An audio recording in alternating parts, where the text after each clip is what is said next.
Et nous avançons, nous positionnons la doctrine. La doctrine, c'est seulement l'enseignement, notre enseignement. Une église ne sera jamais sauvée, je ne sais pas, dans l'enseignement. Nous tapons chaque jour. La Bible dit ceci.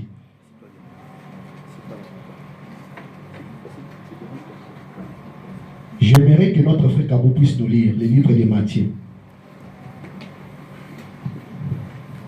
Que les gens vérifient aussi avec nous. Parce qu'on ne peut pas parler sans toutefois vérifier les Écritures. Nous sommes dans les livres de Matthieu, chapitre 24.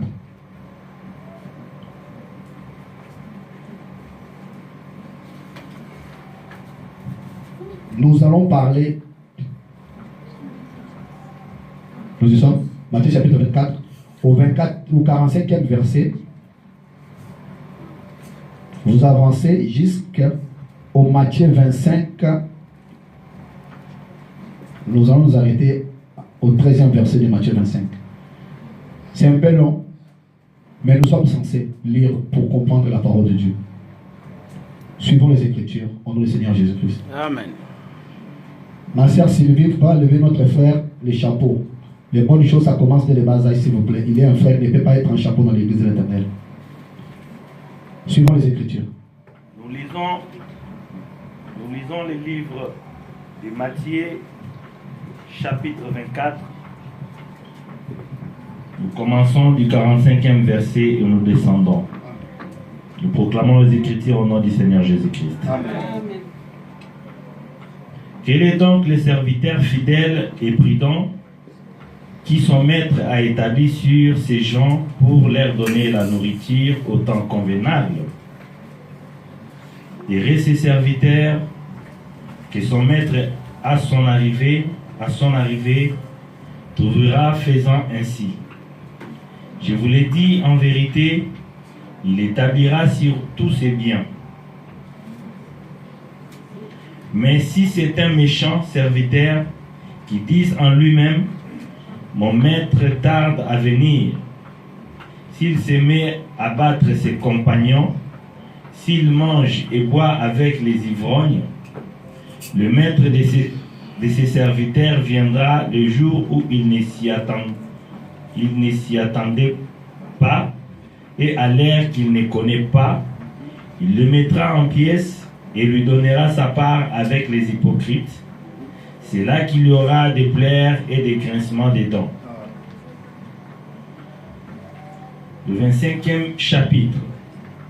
Alors le royaume des cieux sera semblable à 10 vierges qui, ayant pris leurs lampes, allèrent à la rencontre de l'époux. 5 d'entre elles étaient folles et 5 sages.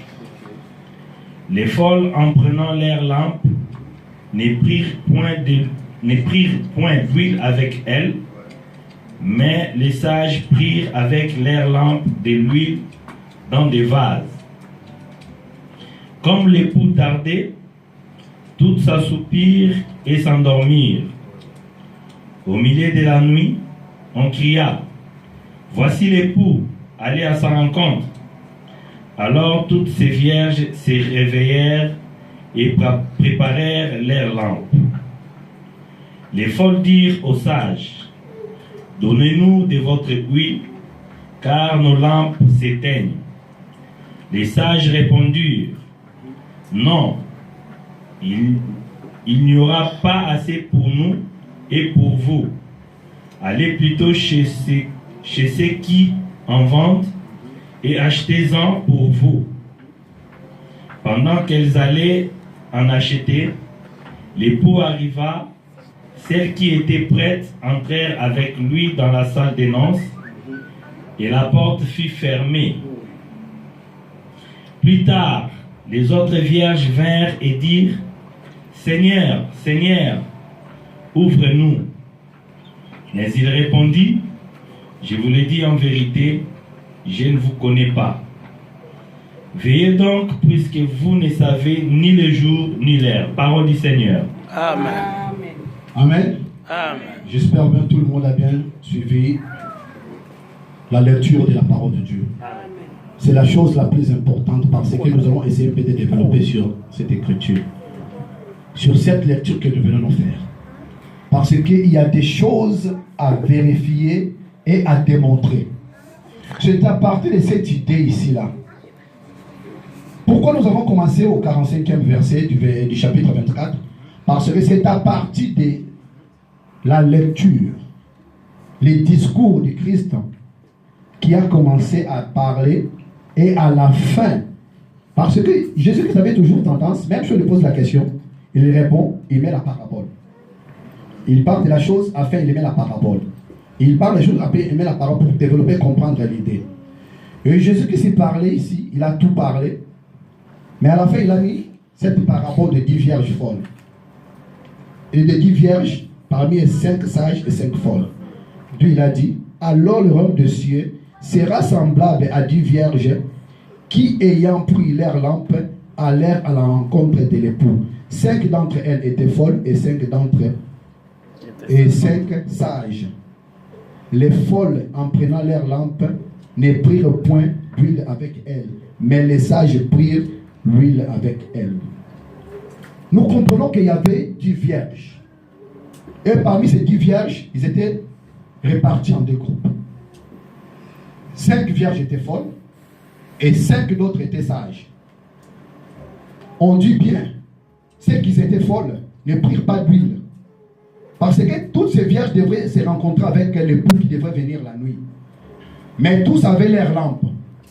Mais vous qui avez des lampes, vous devez vous croiser avec le mari, l'époux qui devait venir la nuit. Mais regarde que les autres ont pris l'huile avec eux, ma sœur. C'est le moment de la parole de Dieu, s'il vous plaît. Et d'autres n'ont pas pris l'huile. Mais sans l'huile, comment vos lampes vont s'allumer? Sans l'huile, comment vos lampes seront-ils allumées? Mais à l'arrivée la nuit, il y a l'époux qui est venu. Et il y a des cris. Mais pour se rencontrer maintenant, il a fallu allumer les lampes pour se croiser avec l'époux. Il y a 5 autres qui avaient de l'huile. Ils ont allumé, ils sont allés à la rencontre avec leur mari, avec l'époux. Et il y a d'autres qui n'avaient pas de l'huile, qui commençaient à demander chez les autres. Et ils ont dit, on n'en a pas assez pour nous et pour vous. Allez acheter, chercher qui en vendre. Mais en allant, ils étaient en retard. L'époux était déjà parti avec les 5 et ils sont restés.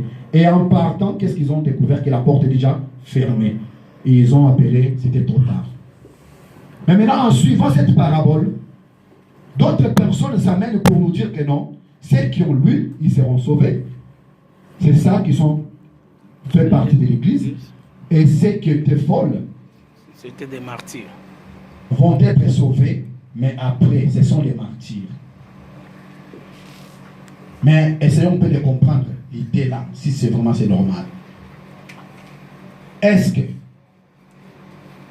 en respectant la parole de Dieu, en respectant la sainte doctrine, en respectant la prophétie, est-ce qu'ils vont compris ces choses?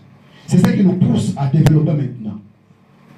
Dieu va nous faire grâce, si ça va nous pousser dans 5, 4 ou 3 dimanches, parce que nous enseignons souvent dès les dimanches. C'est le problème d'être sage et le problème d'être folle. C'est le problème d'avoir l'huile et le problème de manquer l'huile. On peut avoir des lampes. On peut avoir des lampes. Mais est-ce que dans ta lampe, tu as l'huile? Dans ta lampe, tu as l'huile. C'est parce qu'il y a beaucoup de gens aujourd'hui qui ont des lampes mais qui n'ont pas d'huile.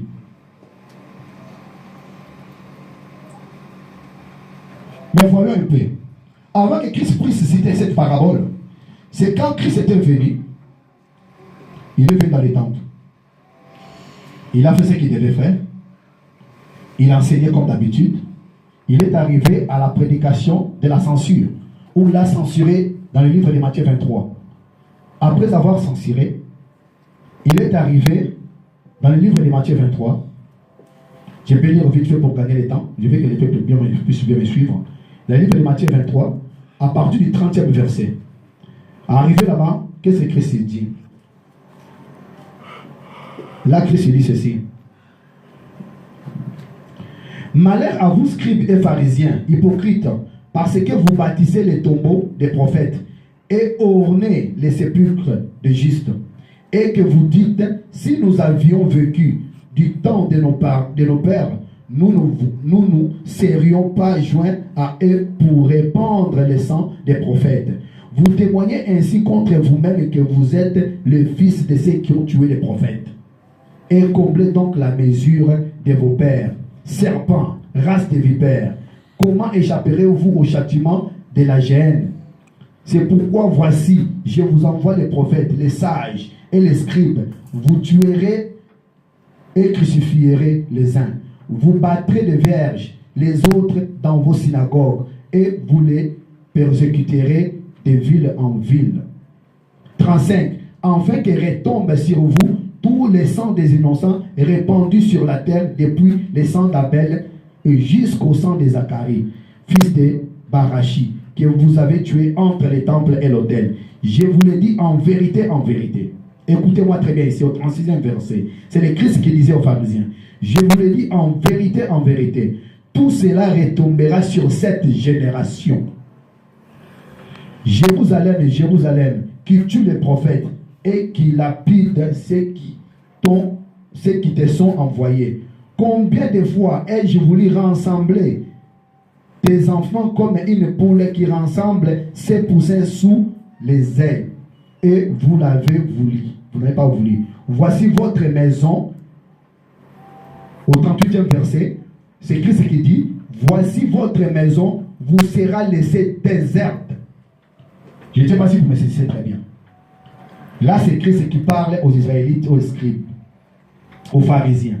Voici votre maison vous sera laissée déserte, car je vous l'ai dit, vous ne verrez plus désormais jusqu'à ce que vous disiez, béni soit ce qui vient au nom du Seigneur.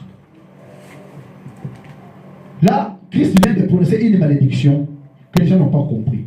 Il a dit aux scribes et aux pharisiens que votre maison vous sera laissée déserte. Et là où il n'y a pas d'eau, dans le désert, il n'y a pas d'eau. Il n'y a pas à manger, il n'y a rien. Jusqu'à ce qu'ils vont reconnaître que béni soit celui qui est venu de la part de l'Éternel. Parce que Christ n'a pas été bien reçu dans l'Israël.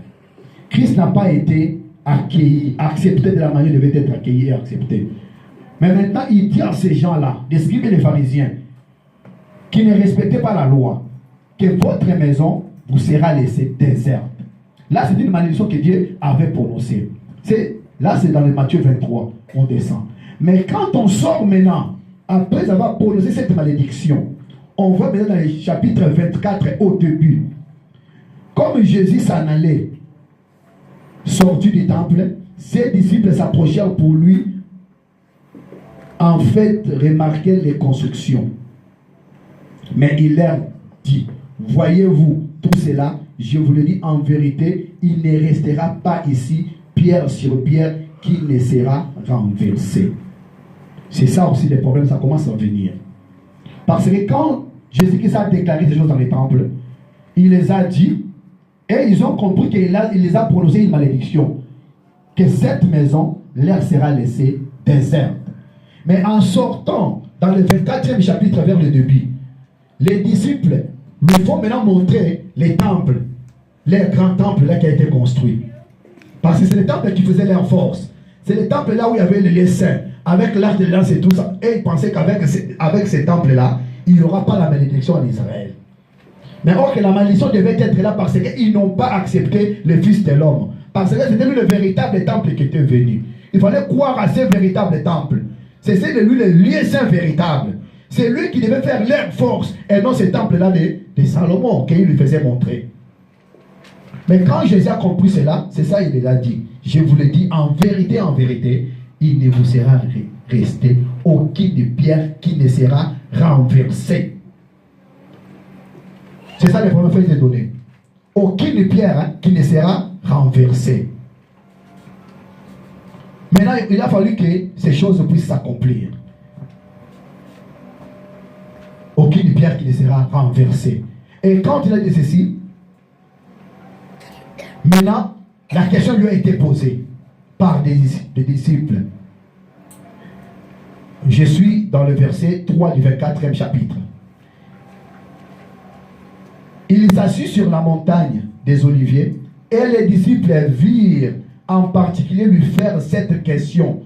Dis-nous, quand cela arrivera-t-il et quel sera le signe de ton avènement et de la fin du monde? Le verset 3 du chapitre 24.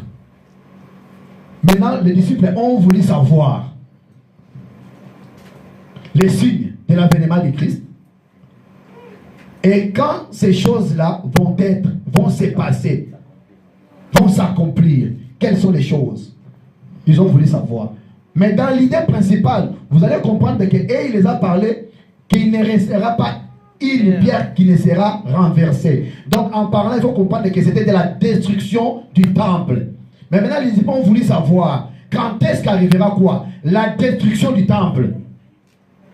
Et parle-nous de ton signe et les signes de ton avènement de la fin du monde. C'est quand il a commencé à développer ces choses qu'il est arrivé vers le chapitre 25 pour la conclusion. Il les a cité la parabole de 5 vierges folles et de 5 vierges sages.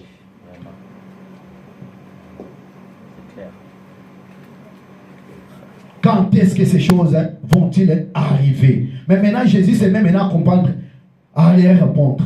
Et il a répondu en pêle-mêle. Il a répondu sur son avènement. Il a répondu sur la fin du monde. Et il a répondu sur la destruction du temple.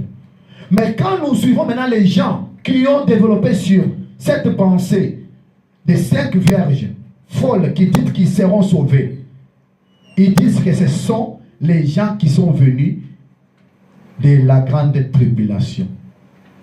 Pour certains. Amen. Ceux qui sont très bien. Pour d'autres, ce sont ceux qui sont venus de la tribulation. J'aimerais bien que l'Église puisse me suivre.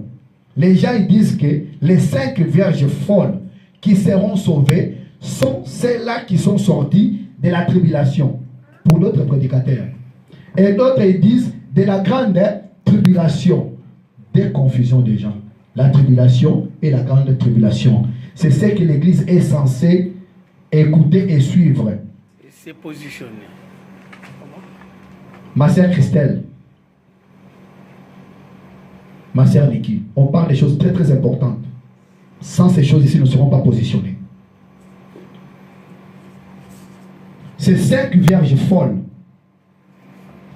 ils disent, nous avons dit, et pas nous, ils disent, d'autres prêchent qu'ils seront sortis de la grande tribulation. D'autres disent qu'ils seront sortis de la tribulation. Quel est leur appui? Ils prennent notre frère Jean. Jean que Dieu avait révélé, qui a écrit le livre de l'Apocalypse. C'est des choses que nous allons maintenant expliquer, comprendre pour arriver à la peine positionner la place des 5 vierges folles et expliquer qui sont les 5 vierges sages.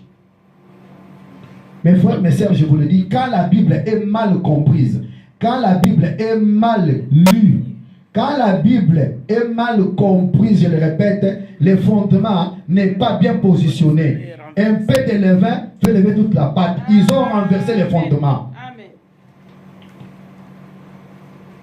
Je ne sais pas. Vous trouverez même d'autres qui parlent mieux français, qui ont étudié beaucoup. C'est ce qui me pousse à comprendre les choses. Ce n'est pas question de faire beaucoup d'écoles. Ce n'est pas question de faire beaucoup d'études. C'est avoir l'esprit qui va te mener à comprendre ces choses. Parce que avec leur bon français, tous ces gens n'ont pas compris. Et ils se sont même confus en parlant de la grande tribulation et la tribulation. La tribulation existe. La grande tribulation existera. C'est ce qui va me pousser pour en parler. Comme nous sommes là, laissez-moi vous dire vraiment comme nous sommes là. La Bible dit, ceux qui veulent vivre paisiblement en Christ seront persécutés. Amen. La persécution pour tout un chrétien, pour tout un enfant de Dieu, c'est la tribulation. Amen. Pour appuyer à ces choses que je dis, pour comprendre, je vais même vous montrer maintenant, il faut qu'il y ait des versets qu'on puisse vérifier. Frère, vous pouvez nous lire le livre de 1 Corinthiens chapitre 7, verset 28. On pourrait un peu les temps d'ici là, on a pourquoi pas.